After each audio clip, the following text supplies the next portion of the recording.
As we explore the hamlet, we notice a beautifully restored train depot, now office to train buff attorney Lester A. Sittler. Once upon a time, this electric railroad connected two valleys. It stretched from Oneonta to the banks of the Mohawk River in Mohawk. The Oneonta and Mohawk Valley Railroad existed for only 4 decades, before it conceded to the automobile.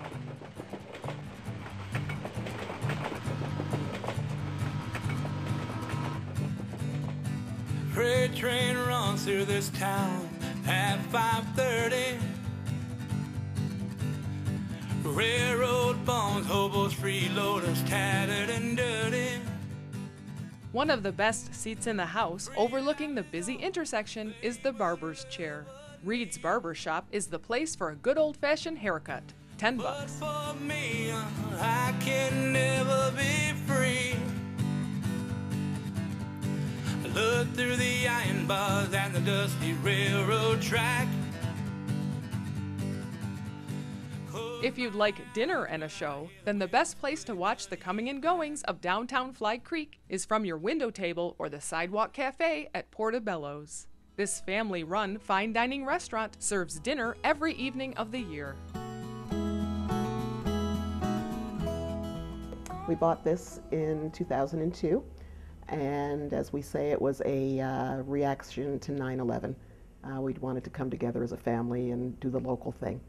And this poor building had been empty for 10 years, and it needed to be taken in hand and opened back up. The chef is my son Joshua, and he is, we call it Italian cuisine and much, much more, not limiting it, because that's why the name Portobello is just to kind of be kind of a broad ethnicity, so we don't lock ourselves into one thing or another. And he just, I often tell him he spent years from the time he was 5 studying piano and cello, and this is how his creativity has to come out. Who would think it? But it's okay. People. So what does he like about it? What does he like preparing, and what are his favorite things? I think probably the things you sampled. Those are the hanger steak is something he really enjoys. A, because it's economical, and B, because people are just in love with it.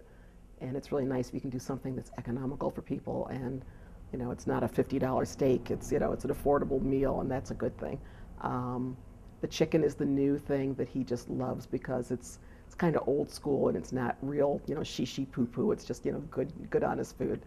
And the tuna we just brought back on the menu. First year we had it on, it didn't really take off, and he changed the sauce and everything, and now it's flying out of the house. And he just got in another 10-pound loin of tuna today, and he's just cut it just to cook your meal, and I'm sure he'll be back there cutting the rest of it. But yeah, it's so we just enjoy the people, and it gets kind of crazy in here sometimes, and that's the good thing. It can go from being real quiet to all of a sudden, boom, the switch is turned on, and it's alive. And that's restaurant work is like that, and you never quite know, so it's always a little surprise factor in there, and it's a lot of fun. Yeah. I was served the hanger steak, and as you can see, this is what's left of it. Nothing. It absolutely exceeded my expectations. You'll have to come down here and try it for yourself. Anything at all. The sauces here to me are very French, I believe, in taste. The surroundings are like walking into a restaurant in Manhattan, and everything is just, it's in Fly Creek. I shouldn't, that's a kind of an insult to say that, but it's in Fly Creek, New York. It's not Midtown Manhattan. They're open every day of the year, but come down here today and Josh and Debbie will give you a complimentary homemade dessert with your entree.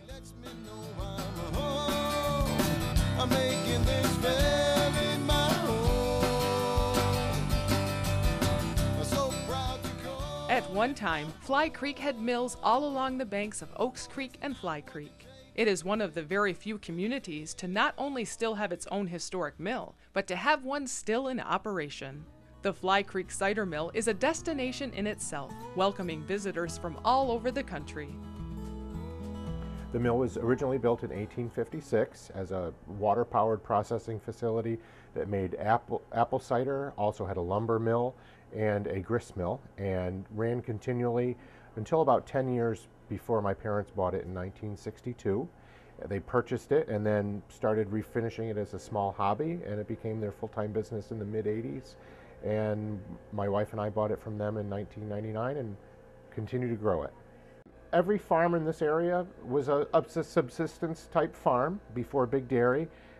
They would have ducks, cows, pigs, chickens, and most importantly apples. They would have about 12 apple trees on their property, and they would bring their apples here to be pressed if they didn't have their own hand press at home. And for every bushel of apples they dropped off on the back loading dock, they brought the wagon around and loaded up their barrel with 3 gallons of cider for every bushel of apples, and then took it home and made it into vinegar or fermented it.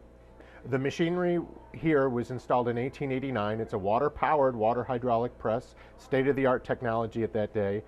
We house the energy as water in our mill pond out behind the mill, allow it to travel underneath through a flume and fill our turbine, which is in a silo about 14 feet deep.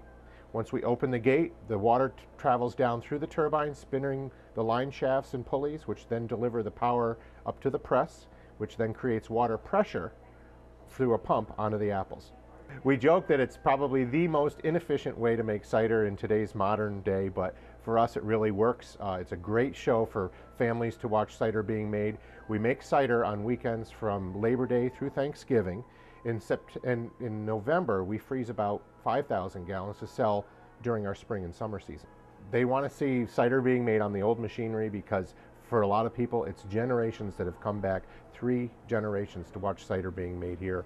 It's a fall tradition, and now it's becoming a summer tradition just to come and sample all our products. The Fly Creek Cider Mill is open 9 to 6 every day. Today is Dippity Doodah Day from 10 to 4, featuring a focused tasting of specialty dips. Next weekend is Grilling 101 with summer recipes and grilling tips. We visited the flannel capital of the world, Heartworks Quilts and Fabrics, a couple years ago, and we thought we'd stop in to see what's new. Margaret tells us about a special community project. Well, we do a lot of charity work, so we're making quilts for the Jimmy Fund, part of the Dana-Farber Cancer Institute in Boston, and the ladies have made and donated 100 quilts that we're going to be taking on June 2nd. Wow, and they'll all be given to children and adults with cancer. Wow, great. Now, how long have you been working on this project? A year.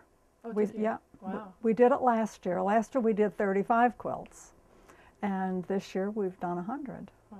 So we're excited. We're having a brunch for all the ladies who have made quilts. We're going to have that here in a couple weeks.